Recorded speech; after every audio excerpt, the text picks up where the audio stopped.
All right, ladies and gentlemen, welcome to the podcast. I'm so glad you're here or there. I don't know how these things work. I'm Jimmy McKay. I'll be your host tonight. We're going to talk about the importance, the need, why every PT really needs to understand the update on the venous thromboembolism guidelines.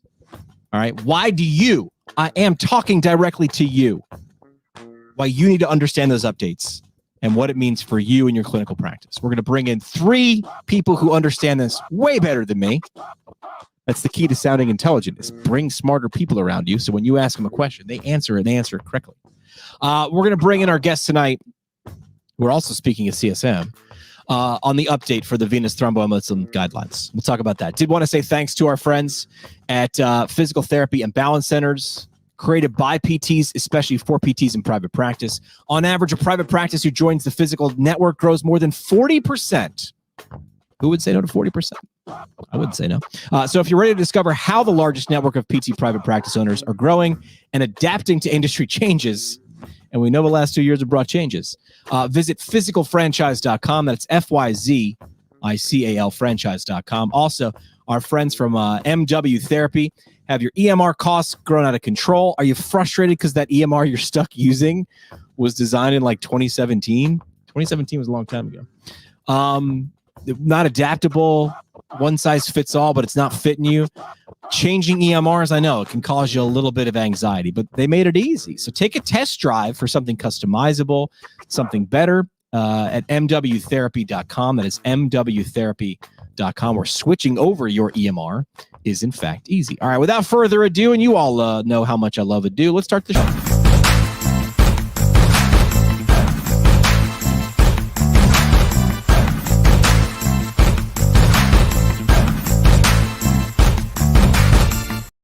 All right, welcome to PT Pinecast. We like to say it's great physical therapy conversations on tap. I'm your host, physical therapist Jimmy McKay. Find us on the socials outside of the show at PT Pinecast on Instagram, Twitter, Facebook. Also, make sure you subscribe to the program wherever you listen to podcasts, on your smartphone, on your computer, iTunes, Google, Spotify, whatever. We're on all those podcast apps. Website is also at ptpinecast.com. We were selling these over Christmas break. Our lawyers have told me to reiterate the logo you're looking at, the Doctor of Physical Therapy. It might look like a famous soft drink brand logo. Similarity, it is completely by accident, not on purpose at all. Again, you can get your own at ptpinecast.com. The episode, as I mentioned a second ago, is about you. Why you need to understand the update on the venous thromboembolism guidelines. Why do you need to do that? So, to explain that, I'm bringing in 3 experts. Let's welcome in Ellen back to the show, Mike and Kathy. Ladies and gentlemen, welcome to the program. Hey. Hello. All right, Hi. guys. Thanks for having us. Ellen, we've had you on the show before. You know what the first question is. It's always the hardest. First question is, what are we drinking tonight? Ellen, what do you have there? Rosé bubbles. Oh, and if for the podcast listeners, she's just holding it. She's got the fancy flute. So hold on a second. This is rosé bubbles. What are rosé bubbles? What is that? What is it? Is it different than rosé? Champagne. No, it's pink bubbles instead of your goldish color. So it's like a rosé or sometimes a Pinot Noir, but they have it sparkling. Sparkling that. Everything's better with bubbles right there. Kathy, what do you got? What's on tap for you tonight? I am drinking a frog vice. Ooh, what is that? It's a fruited sour, but I put it in a pint glass because of the name of the podcast. I like that about you. Mike, what do you got there? I have Big Grove Brewery. It's a brewery from Iowa City. It's their Boomtown. Really nice, easy to drink lager. And I also have it in my pint glass. I'm lazy. I'm doing it in a can koozie, but I've got, this one's called Juice Bomb. How do you say no to something you said? Kathy's has something fruity. This is an IPA, Juice Bomb IPA from Sloot Brewing. And again, local. So I do love when we drink from our local breweries and distilleries. So cheers to you guys for coming on the program. And thanks so much for sharing insight. Cheers, everybody. First round is brought to you by our friends from Owens Recovery Science, a single source for PTs looking for certification in personalized blood flow restriction rehabilitation training and the equipment you can apply it properly in your clinical practice at owensrecoveryscience.com. They also have their own podcast that you can get real deep into blood flow restriction training. Ellen, this is like you're like in the Four Timers Club, I think. Like you've been on you're a frequent flyer here on this program. You must like me. Well, you come on here, you're like, you get right to the point, like you know what you're talking about. So I know we're gonna get good information. You explain it well.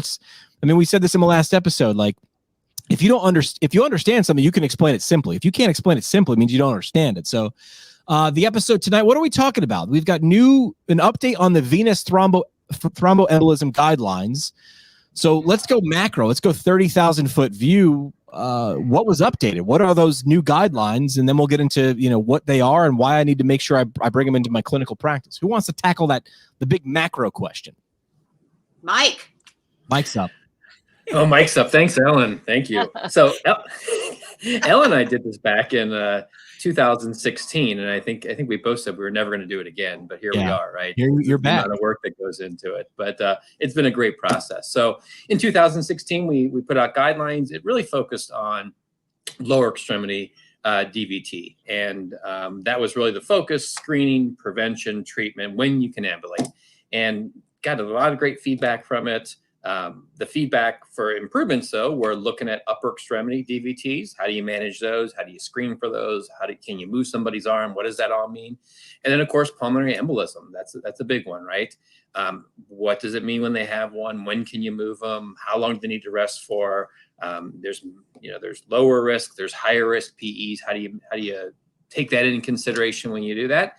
And also, we got a little bit in there about some special populations, individuals who have cancer, individuals who are suffering from COVID. We're able to tackle some of those things there. So we have 19 key action statements, and I think about 10 of them are new ones. 9 or 10 are new, and the other ones we revised and updated from the last guideline. And you said the last guideline was 2016. Is that what you said? So not long ago. So, sometimes you'll see an update and it'll be 10, 15 years in the making, but this was updated pretty quick. Mike, what was the shortened amount of time between updates because of so many people asking for things like special populations, or what was the reason you guys decided to get back into this thing and take on a big process such as another update? Yeah, I think that was the driving force. Was a lot of people are asking for upper extremity. A lot of people are asking for pulmonary embolism. What about this? What about that? And we knew there was a lot of stuff out there. We just did not have the time, did not have the energy the first time around to do that. And we also knew, and we can talk about later, maybe a little bit about compression. And we knew the literature changed a little bit around compression. So we knew that needed to be updated too. So those were the driving forces. And plus, Ellen's a great leader, and she kept us moving forward. Like, well, you guys are going to do this, and we're going to do it well. So let's jump in. Yeah, that's right. Ellen, taking on something like this again, why was it important to you to put these out there? Well, I'm going to say first that I wasn't a great leader. I'm more of a nag. All right. I like it. It would be like, okay, we have to have another meeting, and they'd be like, but it's Christmas. Man, you were like complete Scrooged, right? You're just like, we're working on Christmas, and no, you're not getting another lump of coal. There you go. She drove us to a lot of drinking too. That we had to get through this. Yeah, it's a good meeting. But I have to say, Kathy and Mike have been so easy to work with, and I think the three of us made such a team. The process was a lot easier. It really was. All right, so go ahead. So these are available now. Where can people, I want to make sure if people are listening along, if they just started listening, where can they get these? Where can they access them so they can dig in themselves? Well, we have been accepted for publication in the PT Journal. And we just went and did our revisions. So it's just put in. So I would assume online publication would probably be within a month. Okay. As far as that goes, I don't think it'd be earlier than that. And then I would think the regular publication might be late spring. As far as that goes, hopefully. I know PTJ is backed up, but I think they'll be out there very soon. And then they can come to our presentation at CSM or listen to the on-demand and get a lot of the information as well. Talk about that presentation at CSM. You guys are all going to be out there in San Antonio in just a couple of weeks. I'm excited because I'm pretty much frozen thaw in the Northeast. Frozen solid in the Northeast, below 30 degrees. But Kathy, excited to present at CSM, excited to get together with some colleagues and share some good information. I'm very excited. I actually Googled weather in San Antonio just today because I am broadcasting from Wisconsin in a very chilly day myself. So, no, I'm really excited. CSM is such a great opportunity to just get pumped up about practice, because you see all these people doing such cool work. And it's actually, the reason I joined this group, seeing other guidelines presented. I just want to get involved. So I'm really excited. And I love the questions you get with people in the audience. It just really helps inform the project and keep us pointed in the right direction. Yeah, I love that. All right, Alan, let's start with you. Latest evidence. Let's talk about, I guess latest since the last updates, which will be 2016. Latest evidence on venous thromboembolism. What was come out? It's a mouthful, isn't it? It is. We call it VTE, and it's a lot easier that way. So my area that I covered was pulmonary embolism, and it's not very well understood. And what we found in the literature, and we were so lucky. There are some fabulous guidelines out there. European Society of Cardiology is one that we really followed a lot with on pulmonary embolism and learned a lot. So with PE, there's 3 types. There's massive, submassive, and non-massive. That's the American terminology. The European terminology is very, very similar, but they use high risk, intermediate, high risk, intermediate, low risk, and then low risk. So the intermediate has 2 areas where the US only has 1. Got it. So we explained that. But the key thing that we learned, and we have key action statements. One is if they have a massive or a high risk, we don't touch them. Mm-hmm. And the opposite, if they're non-massive or low risk, those are people that can be treated just like a lower extremity DVT. As soon as they're anticoagulated, we can get them up and get them moving. So the middle area is the one that PTs will have a little bit more trouble with. And I think our guidelines really are very explicit to say what you should look for in the chart. Primarily, you should be looking at the echocardiogram and to see if the right ventricle, there are 2, Jimmy, a left and a right. I know you're more ortho-oriented, so we have to kind of help you. But if the right ventricle is involved, then you can't really work with that person right away. And so you have to watch for right ventricular involvement, and that would indicate that we have to be more conservative with our treatment. And so we spell all of this out. I think it makes it very easy for the PT to understand who to mobilize, when they could mobilize them. And then as well, we also looked at who's at risk for a PE. So we discussed from risk all the way to mobility. I think this is very important. We could stop now and people would already have to run and check these out. We've talked about this in past oncology episodes. I feel like these patient populations that we'll talk about today, PTs, myself included. I mean, I'm having flashbacks to like tests in PT school where it was like, a patient has this, and you're like, oh gosh, no, just play it safe. And then we talk about underdosing. It's like, listen, you should know exactly when the answer is yes to mobilize or yes to do this, and when the answer is no. Not as soon as you see anything to do with clotting, just automatically say no. That is the reason for these guidelines, which is, let's be clear. Let's make sure that have the information that you need to know to make a sound clinical decision. I feel like I just summed up CPGs really well, right? You should have been on our committee. Putting evidence in the pocket of clinicians so they can go out and they can fight for mobility of their patients is the main goal. That's what Mike had said. Like the reason was there were people asking more pointed questions, right? And that's the great. We start with the macro and we work down to the micro. There are people asking, hey, that was great, but. And some people would say, well, there's people asking questions. It means we didn't do a good job the first time. Actually, no, I think you did a good job the first time. You got their attention. They followed with more questions for more information, which is a sign of an engaged audience. So that's that. So to look at macro there, Ellen, it's got to feel pretty good to put out something so quick and in terms of a turnaround. Kathy's laughing because it didn't feel quick. How long it felt like forever. How long does something like this take? Tomorrow I'm helping out with the Orthopedic Academy and their low back pain CPG. From start to finish, ballpark it for me. Like putting together a resource of this size, like how long does it take? It's like a labor of love. 3 years. I think it's 2 to 3 years. Yeah. 3 years. I feel like we might have made contact in fall of 2018. It was 2018, guys. Yeah. Yeah. Mm-hmm. Yeah. All right. So and, what else? It's hard. Everyone's busy. Everyone pulling things together. It's always a challenge that way. And the first time we did this, we were fortunate enough to get together, and the writing team got together face to face, and we did a whole weekend of writing. And that was a great weekend. It was just a good weekend all over. But it was a great weekend to get things done, and kind of fighting COVID a little bit this time around. But we muscled through and we got there. Yeah, we've embraced the cloud. You embraced the cloud. Right. I know. Right. I mean, Shared documentation on the cloud. you can connect and you can share information, but like we are at the very core, we are humans, man. Like we are. I mean, I don't know about you guys, but just better when you stare at someone, and you know, a lot can be said without something being said. All right, back to the guidelines, Ellen. What else do you want people to know about these? You know, you talked about in terms of the latest evidence, you know, changing since the last revision in 2016, new items. What else can people find in there? Risk assessments, clinical prediction tools, I believe.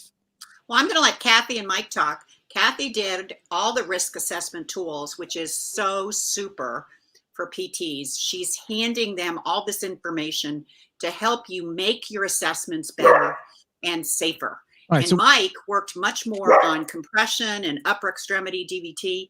And so I think those two people should discuss their areas rather than I should. All right, Kathy, talk about that in terms of what did you create? What is someone? What are they looking forward to? What are they going to get? And what are they going to be able to do with it?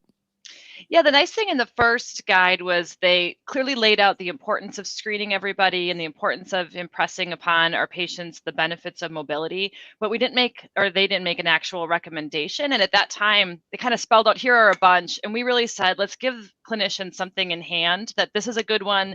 This has been endorsed by the American College of Chest Physicians. So we actually make a recommendation now of a specific risk assessment model, the Padua prediction score, that can be used, and it's validated in any hospitalized patient, that can be used to actually screen for VTE. We recognize there's other models that have been validated, and if they're being used in your individual establishment, you should stick with that. But if a clinician is looking for a recommendation in this updated guide, we provide that. So for hospitalized patients, there's a Padua prediction score. We also have a recommendation in the outpatient setting, which is the Caprini. It's much longer, so it's not as great in the hospital setting when you want things to be quick, but it's much more kind of all-inclusive. That might be more appropriate for like an outpatient screening questionnaire. So the action statement didn't change. We still recommend that we screen. The benefit of the update is that we actually make a recommendation. So if you want to know which of the ones you can go to, this is one that's been endorsed by the ACCP. Got it. Once we see signs and symptoms, the Wells criteria has not changed. That continues to be the gold standard. So that's going to stay. So if you think there's a likelihood of DVT, the Wells criteria is going to continue to be the go-to likelihood tool to determine if what you're seeing is truly a DVT. How good does that feel to know that like you're putting really good quality information, knowing that, so the people receiving this, like they know, like, yeah, I've got it. I can stop looking. I've got it. And they're gonna be able to use that multiple times a day, hundreds of times a year with their patients. Extremely usable. And yes, it feels great, especially when, I spend so much time with students who kind of sit in the weeds and are confused by the weeds. And I love being able to come up above that and be like, here is a tool for you. And you may use this and it will work and it's going to make your patient safer. There's an infographic, and I'm kind of a big dumb idiot. I love when things are simplistic and infographic-y. And one was it was the difference between I think it was knowledge and wisdom. It was like, I have access to pretty much all the information in human history. That is fantastic. The problem is I have access to all the information in human history. Yeah, good luck sorting it out. It's the wisdom to be able to connect, right? It's to know, which one, which button to push or which test to do. And you don't want to make guesses, right? We don't want to make guesses. We want to know, hey, listen, I'm using my clinical judgment, but get me close, right? And clinicians are too busy. They don't want to look at every model out there. They want to know the good one. Yeah. All right, another big benefit in this update is we added a special population section that actually focuses on the patient populations that have a higher risk of VTE. So we talk specifically about patients who are suffering from cancer or have genetic causes for increased coagulability.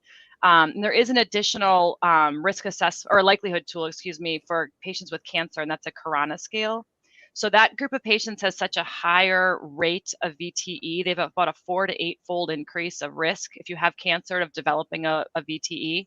So we do provide an additional assessment for that patient population to kind of help separate of the patients who are suffering from cancer who are at the highest risk of VTE. That's another new addition in the update.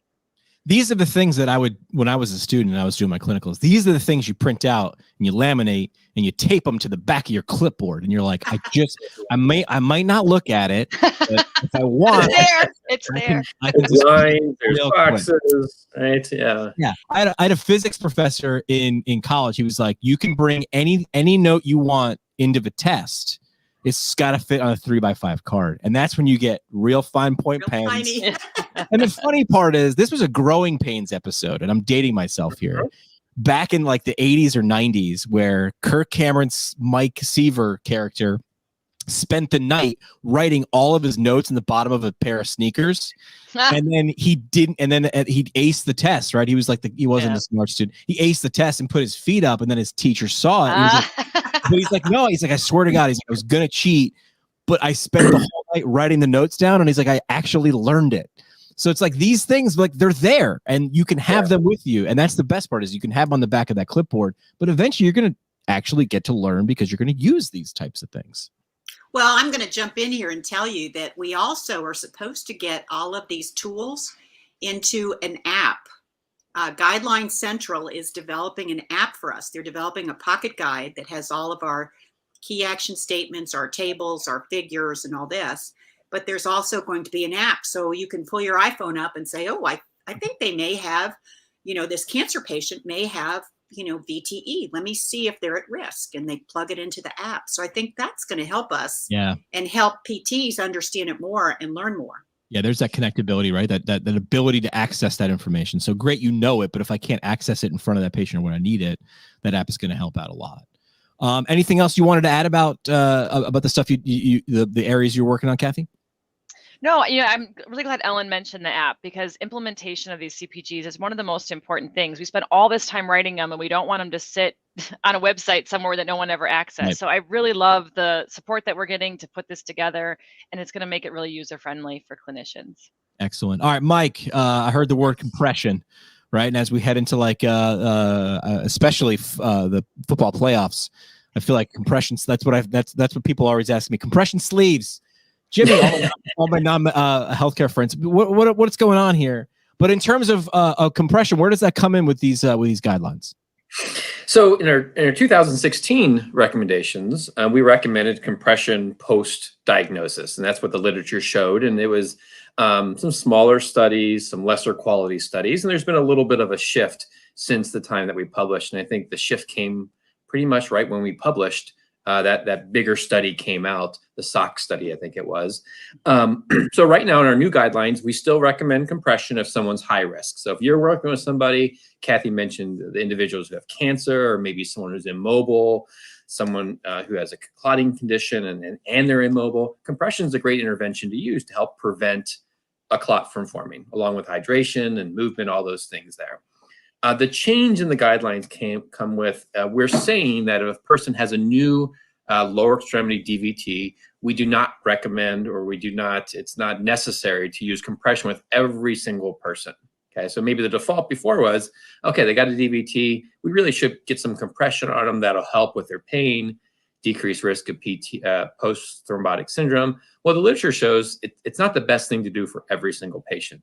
Now, this is where the clinical judgment comes in, right? You have somebody, they say, I got some pain, I have some swelling, I'd really like to try compression. It's okay to use it. It's not going to cause you any harm as long as they have the right size and you teach them how to put them on the right way, that sort of thing there. But what we're saying is that you shouldn't use it for every single person. That's the big change that we see. Yeah. That's the great thing about guidelines. I mean, I just feel like we keep coming back to this. Is we're like, you looked, you saw what was out there in terms of a growing body of knowledge, and you said, well, we're going to distill it down for you because we know you don't have the time to do that, and you're going to take a look. And we know how taxing that is, right? We've all been in that patient's room trying to get a compression stocking on someone's leg, right? And how hard that is for a family member. And, if it doesn't give you a benefit across the board and it's struggle to get on, it's kind of reassuring to say, like, okay, you don't have to wear this. Research is kind of iffy on this. It's okay not to wear it. Yeah. You bring up patients, you bring up their caregivers in terms of advocacy measures that PTs can use to advocate for their patients with VTE. That's something I was going to ask you, Mike. Advocating for them. You asked Jimmy about this.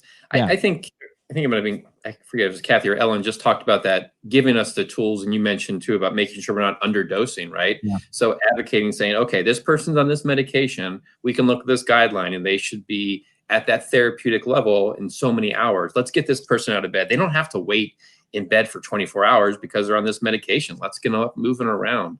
And just giving that person that reassurance too, that if you get up, it's not like you're going to throw a clot and you're going to have a pulmonary embolism or a stroke. This is what the research shows us. If you're properly anticoagulated, your risk is pretty slim of that happening. So I think that reassurance from that way, advocating in that way. We'll make sure once the guidelines are available, the link to that will be in the show notes to the episode. We'll make sure that's updated.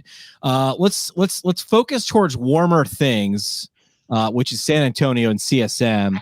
Before we hit record and broadcast tonight, we're talking about, I don't know, maybe free T-shirts with blood clot on it or something like that for your presentation. Let's give people a little bit of a teaser. If they're making the trip, if they're going to come to San Antonio, I always tell people. One, take at least two sessions, go to at least 2 sessions that are completely outside of what you do on a regular basis. Just do that. Expand your horizons. How many times do you how many times I've actually walked into the wrong room and I'm like, you know what? I can't leave. And I've still learned something. You still take something away. Let's give people a little preview. What are you guys going to be discussing? What's someone going to be able to take away after your session in San Antonio? Well, we're actually Thursday. Is it 11 or something? So. Our presentation. Check the app. Yeah. Check the app. Yeah. So a takeaway, we are actually using case studies. And so we are going to present our whole talk with a case study and then relate the actual key action statements that fit it. So as if they were to read a chart or see a patient. And the takeaway, I think, is that we've made it very practical for them to understand. So they're not going to go away memorizing all the different key action statements, but they're going to take away, how would I assess this patient? What risk assessment tool I'd use for this specific clot? And then, when can I get them up and what are some signs and symptoms I need to watch for? So I think we're going to really make it that they can take away something they can use in the clinic right away as soon as they get back home. Context, right? You're going to put it in context for them, right? Human brains is where I bring in my communications background, which is if you put it in a story, if you put it in context, you got a better chance of people remembering that. I mean, everything you needed to learn, you probably learned in kindergarten. If I say 3 Little Pigs, it was like, well, do your work because eventually a big bad wolf might come along and try to blow your house down. But you remember that, right? So you're embedding these bits of knowledge that are in the guidelines into stories that are real world applicable. And it's great because our cases are going to span different patients, different sites. We got outpatient, we've got acute inpatient, we've got long-term care. So hopefully we have a really broad audience so you can see how this applies in lots of different patient settings. And the stories are fun. Yeah. Go ahead. I was going to say, that's the thing too, Katie. I love how you brought up the settings because I think a lot of times people see VTE, that's a hospital thing, that's a cardiopulm thing. And of course, we're all cardiopulm people sitting here in hospital. But I mean, if you've been in the outpatient clinic, those people come in 7-10 days post-surgery and like, oh, look at my calf, it's all swollen. I mean, they're more likely to come into an outpatient clinic with those things, or a home health therapist is going to see those things there. So we try to really talk about that. This is not just an acute care or cardiopulm section thing. This is across the board. This is a profession thing. And as a physical therapist, you should know. So this kind of fits in line. Like, go to something, especially when you're at a place like CSM with so many different sections and academies available under one roof. You should go to something or 2 per day that's completely outside of what you expect. You'll run into some nice people as well. You've inspired me. I'm going to do this. Do something different. I'm going to be in a neuro section. Oh, no. Listen, every one of your cardiopulm patients is going to have a brain and a nervous system. So that's all I heard from my neuro professor in PT school, and really put it in perspective. Anything else I didn't ask about the guidelines? Anything else you guys wanted to dig into that I didn't get a chance to bring up? Well, Mike hasn't talked about upper extremity. Oh yeah. Well, see what I did? I automatically assumed and went under that assumption, but a lot of people do it. Yeah, it's all about the lower extremity. So talk about the upper extremity. What's added to this guideline from the last about the upper extremity? Well, I think one of the things that surprised me, at least, I mean, I knew there's literature out there about upper extremity, but I thought for sure we'd find this great study that looked at mobilizing the upper extremity and when can you have the person move their arm and do that. And there's nothing out there. It was really disappointing.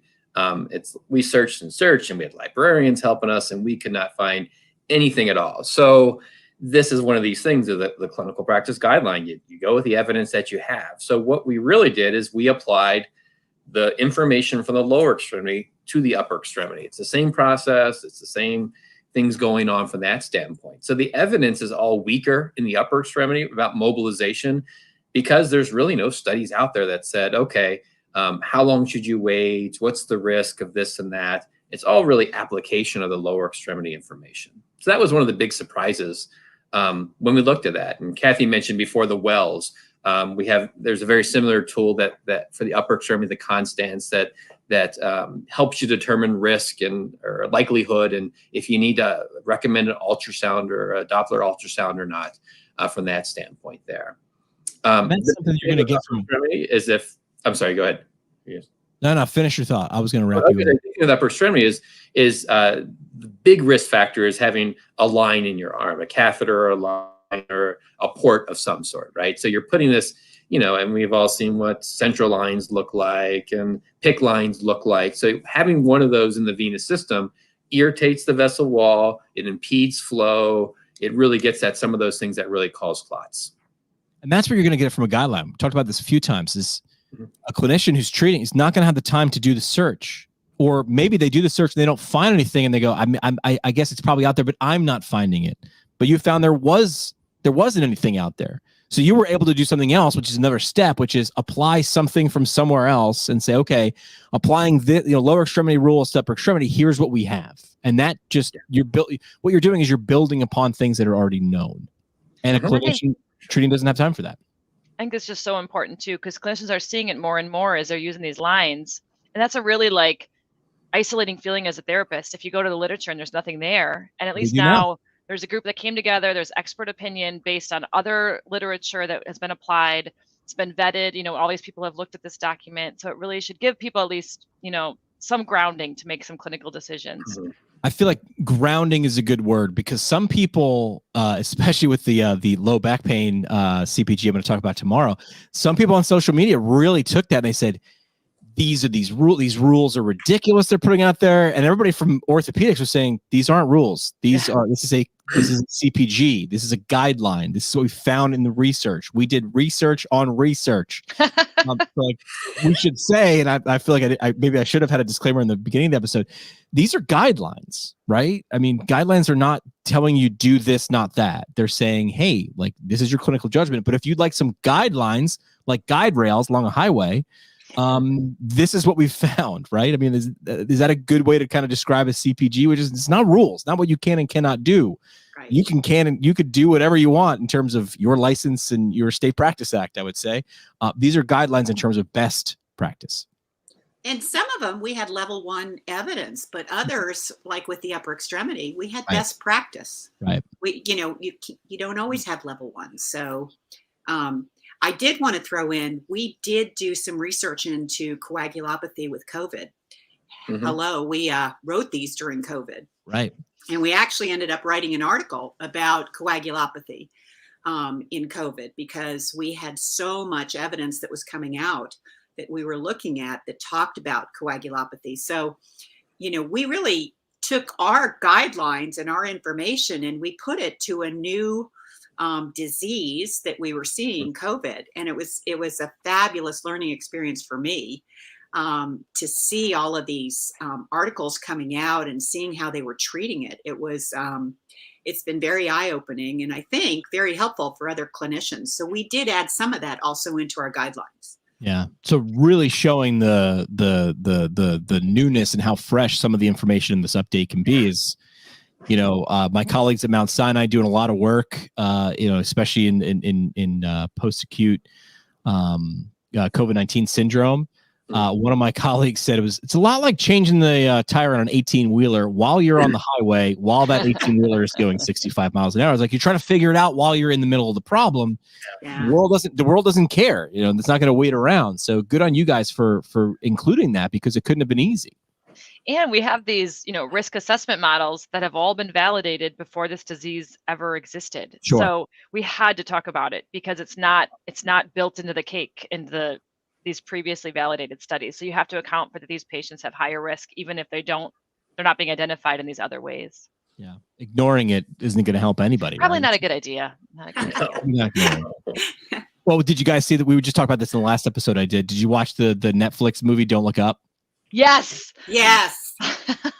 I mean, halfway through, I was watching the movie alone, and I just kept going. I don't know why, but I kept going like around the room. I was there, right? This is like happening, like, right? And then they do one more tongue in cheek. I'm like, right? Like, that's a thing. Oh my God, I couldn't stop thinking about that movie. Like the airplane of our generation. I was like, yes, right? It's all tongue in cheek, but I'm like, it's kind of true. Like, well, they're grounding it in like real life stuff.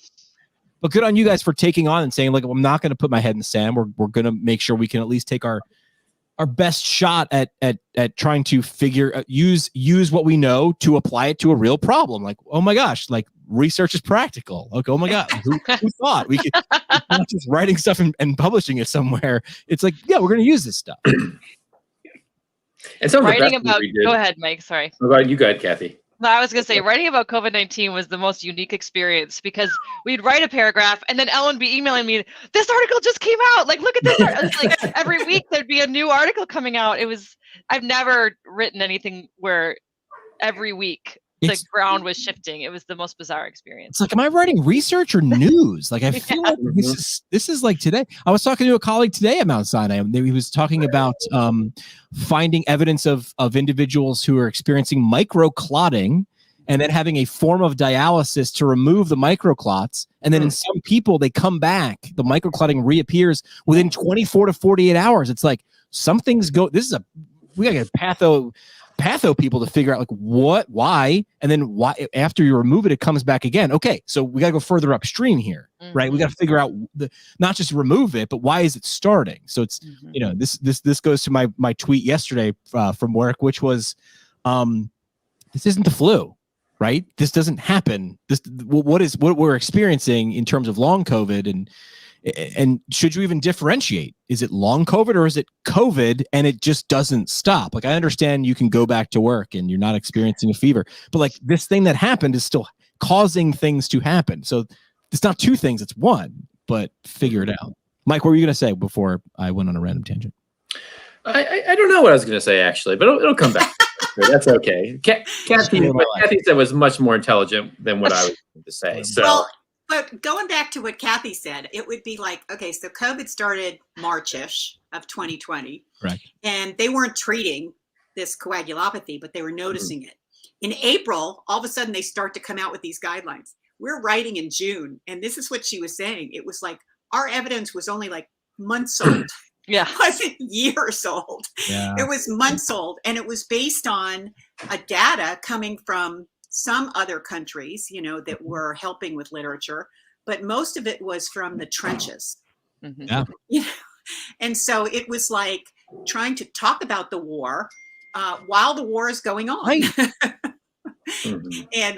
And it was phenomenal because we wanted to get this information out fast to let people know that clotting was really happening with COVID, not just the lungs, but the vascular system was really impacted. And nobody was focusing on that. They were focusing on the lungs and the ventilator and the breathing. And so we were trying to show this other thing like, hey guys, don't forget that, they could be throwing clots here and there and everywhere. And they were. And so it was really fascinating to have just months of data and evidence and not years. Ellen, you need a big shout out for this because she was so passionate about letting clinicians know the whole driving force. We were doing all this work in this crazy time. I had kids home with, no school. We're going online with our classes and she's like, clinicians need to know. And it was like, It was your passion project and it was all for the communication to clinicians. So I mean, you're driven by that, and I find it a huge inspiration. So I want everyone to know that was our driving factor. Yeah. Oh. I mean, that's why I got the random job that I got, which was I went to PT school to be a physical therapist. And then I got there and I realized there was this hole. I don't want to say gap because we use that phrase, that word way too frequently, but it was like, just because you know something doesn't mean everybody knows something. And you need to make sure, because again, we're all animals with these big dumb brains. We don't know what to pay attention to. And that's where that Don't Look Up movie comes in again, where it's just like, you have to understand that some people are going to want to ignore things, or some people just don't have the bandwidth for it. You need to put it in terms that they understand, right? Make it easy to understand. What do you do? How does it make my life better? And then what do I need to do to get it? Those are the three questions every human being is constantly asking when they're just scrolling online, which is what we do, or walking around. What do you, we call it the grunt test, because you should be able to answer it like a Neanderthal, just grunt the answer. What do you do? How does it make my life better? And then and only then will someone ask, how do I get it? How do I get this in my life? And I think things like guidelines are perfect examples of distilling really great information into things that they can use. Hand me the hammer. I want to hit something, but I want to make sure I'm using the right hammer for the right nail, as I go back to talking about home renovations. Oh, but Jimmy, we needed a hammer sometime. We were ready to hit things. We were so frustrated and so tired at different times. Yeah. So it was quite an adventure. And I can't thank enough Kathy and Mike. Working with them was just such a breeze. And we all got so close because there were times it was just driving us nuts. There was so much stuff there. Mm-hmm. So, what was the hardest part? Was it, I should say, all right, so you guys have done this a couple times. What's harder, not having enough information to answer a question, or having so much information to answer a question? Which is harder? I think it's analyzing it almost, because you get to this point. Is it a level 1? Is it level 2? Is it A or is it B? I mean, it's easy when it's a 1 versus expert opinion, but it's kind of back and forth because, we've all read the studies and they all have different designs and different formats. And how do you bring it all together? So it's all there. I mean, I had the hardest part, those micro little debates there, right? About A, B, 1, 2, and, how much does it actually matter? And, yeah, every once in a while, you probably need to walk away and go, okay, I'm going to walk away and come back at this with fresh eyes, or pass it off to a teammate. Yep. And just say, hey, what's your gut on this? Kathy, a lot of the areas that have tons of literature now have really good guidelines in and of themselves. Like we had the ACCP and the ESC and the NICE guidelines. So that gives you a lot of comfort. So even though it's like this massive amount of information, you already had it sort of distilled through. So you were really pointed in the right direction. I agree with Mike. It was the in-between stuff that was much harder to muddy through. And then we did have to leave it, walk away, come back to it. Yeah. And like, we'd look at each other like, did I write that? Who wrote that? Where'd that come from? I don't think I wrote that. Wait, I did write that. Somebody slipped in the middle of the night and put that in there. I have that. I mean, I'm not writing guidelines, but I've had that with our own podcast staff. I've had someone tell me an idea and I'm like, that is a great idea. And they're like, you pitched that idea last week. That's your idea. I'm like, I have no recollection of that. I have no recollection of that idea. But now I know why I like it. Yeah, that's right. But I've had people laugh at, this is a famous story from my former morning guy who I was really good friends with for my 9 years in radio in Pennsylvania. And he's like, he first thought, he's like, I thought you were just this guy who used to steal people's stories. I'm like, what do you mean? He's like, you've told me stories about nights. You've told me stories that we were together. And I'm like, what do you mean? He's like, you told me a story about we went to the Nine Inch Nails concert. We found ourselves backstage. He's like, but you told me, he's like, I was with you. He's like, I'm like, I barely have recollection of the story. So I will retell stories to people who were there and have no remembrance of them. But I'm sure when you're writing such specific material and so much of it, of course you're going to forget, like, oh my God, did I write that? Those are my words. And we had a good team of reviewers too. So the three of us are the authors, right? So we have a team of reviewers that they went through and they analyzed this systematic review or this clinical practice guideline or this RCT. So we really relied on them too and their assessment of this too. So Takes a again, it village. doesn't happen just with us. There's a whole group of people that Yeah. help make this happen. And All right. other reviewers at the end. Sure. And then the funniest, I have to tell you, the funniest was we actually had some physicians who were authors of the European Society of Cardiology, and they reviewed it. And the feedback we got from them was just amazing. They said, Amazing. we really learned a lot from your guidelines. We were like, There's us? the goal. From us? That's the brass ring, right? I mean, that's the goal. Yeah. So I thought that was interesting that we had such an impression on these other physicians who knew so much about VTE, but not really mobility, Mobility. which Right. was our key thing. Right. So you're putting the PT spin on the thing, and this way, but how would you? Yeah, right. How would they not learn? They're not focused on that, right? So this goes back to why Okay. Kathy needs to go to 2 things per day at CSM. They're completely out of her wheelhouse. Yeah. And I'll come hopefully the with you then. clinician hears that and they say, okay, I need to speak up at my healthcare system and say, I need to be at the table. I need to be talking about this. Okay, we have the European guidelines, but what about these, these guidelines over here that have that PT perspective? And that's Right. really, like Kathy's mentioned before, that's where the implementation comes in. You have to have that team approach. Everybody has to buy into it. You can't just do it yourself. Yeah. Anything I didn't bring up before we go to 3 questions? I think we thoroughly covered our wonderful 3 years. A lot of information. It was good. It was good to be with these people, but it's a lot of work. People need to realize, and you want to quit at times, didn't you? Sure. With that much take a information, break. of course. It's a big project. So, all right, let's do 3 questions.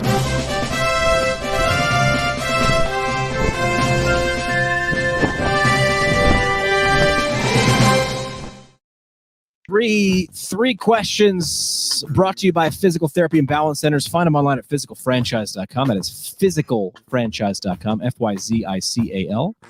On average, a private practice who joins the Physical Network grows more than 40%. I like 40%. So if you're ready to discover how the largest network of PT private practice owners are growing and adapting to industry changes, visit physicalfranchise.com. All right, 3 questions. Really easy, I promise. First question is a where question. I like to know where you guys go. Where are you going to go? Well, now that you're done with this guidelines, now you can kind of exhale, right? We're always waiting to exhale.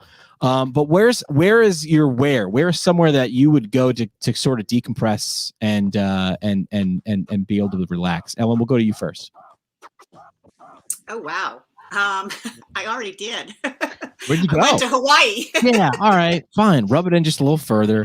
I went to Hawaii in December. I went to Kauai, and it was phenomenal. Yeah. I was pulling wood paneling off a new house that I just bought. So we were that sounds like so much right more there fun. on the I'm same sorry. wavelength.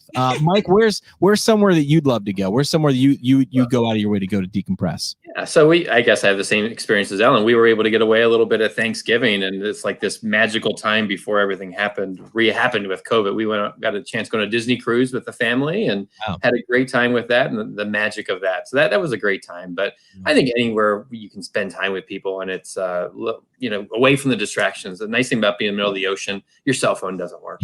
Yeah, that's a good point. Kathy, where's your where? Well, mine's not nearly as exciting as these 2 travelers. Right. But my husband's family has a lake house here in Wisconsin, and that is my peaceful place. We've got a dock and a pontoon, and my kids love it. And it's far away, or it's not far away, but it's far away from technology. That's good. So that's my place. Listen, I mean, it's frozen right now. I have to wait till June. middle of Wisconsin, get yourself some Leinenkugels, and you're good to go. Second question I ask is completely self-serving and selfish. I ask it to build up my Netflix queue or my reading list or my podcast list. What's something you've watched or read or listened to that you think the audience would get value from? It does not have to be PT related at all, Ellen. What's on your list? Book, movie, podcast, something. Okay, so VTE, very heavy. Okay, got it. So you want something that's totally the opposite. Yes. So my daughter's got me into Emily in Paris. What is that? Is that a show? Yeah, it's a Netflix show, I think, or HBO Max. Anyway, she has the most gorgeous, cute outfits. Oh, yeah. Watch it for the and outfit. she's in Paris. Well, and she likes to drink in Paris. And I like Emily already. It's the most brain dead, but it's, Probably the guys wouldn't enjoy it. They probably Oh, prefer hey. the Georgia Bulldogs playing the other night, and they won. You did Yeah. But Emily in Paris is such a brain dead, but the outfits are so cute and the scenery is so great, and etc. So there It's you on go. my queue. It's on my queue. Mike, what do you got? You got to follow Emily in Paris. Good luck. Yeah, we've been watching Money Heist on Netflix. Oh, I yeah, never yeah. heard of that one. Never heard of it Yeah. either. They break into the Spanish mint, and they're holding hostages, but they're printing their own money. And this guy has this whole strategy about how he's going to get the money out. He's been planning this bank heist his whole life. We thought it was one season, but we've all watched Netflix, and all of a sudden it's like, oh my gosh, there's 5 seasons. It's like, Wow. Money we're Heist? committed now. Money We're going to Heist. finish it. Money Heist. I got to remember this. Yeah, one. I've been checking that one out. Kathy, what do you got? I have to go with Fleabag. It is one of my all-time favorite comedies that just makes me laugh. We had to rewatch the whole second season, my husband and I, because it is so But funny. they're not going to have any more seasons. I know, but you knew it when she walked away. You knew it. When you have a massive, like, it was like the wave wasn't even breaking, it wasn't even cresting yet. I was like, this is going to She's be an artist. She painted her full piece and she walked away. Broke my heart. I I know. love that show. All right. And the last question we ask on 3 questions is a who question. Who is someone that the audience should know more about? It's like kind of your chance to give a nod to someone that you know is doing great work, but maybe needs a little more spotlight. Ellen, what do you got? Oh, why do I have to go first? I'm just I'll going. go first. I'll go first. I got someone. Go ahead.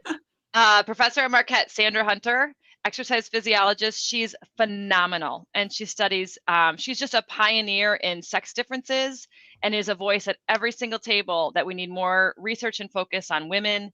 And she is my hero and my idol at Marquette. And so if you have any chance to read her, see her, come to Marquette, she's amazing. Love it. All right. Who wants to go next? Mike, we'll go in reverse order. Mike, you go next.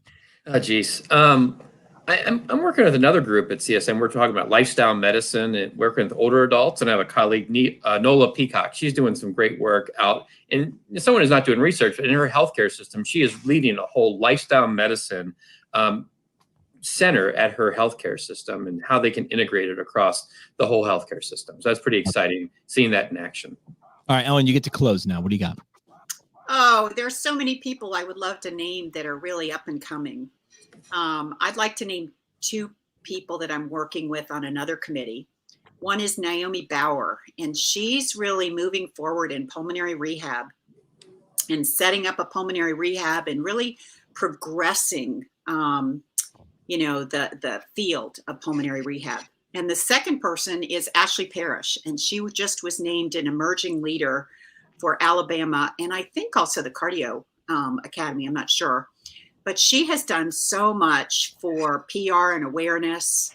And I think she's truly an emerging leader in our organization.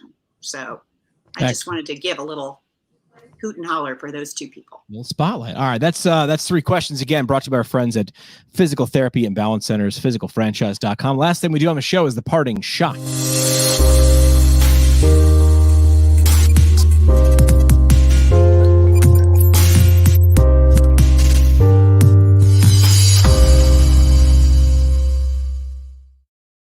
Mentioned earlier that tomorrow we'll be hanging out with our friends from the Academy of Orthopedic Physical Therapy. Find them online at orthopt.org. We'll be talking about their low back pain CPG.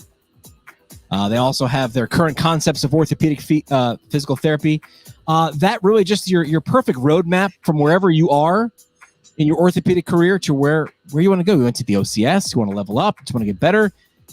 Constantly updated now in its 5th edition. Again, online at orthopt.org.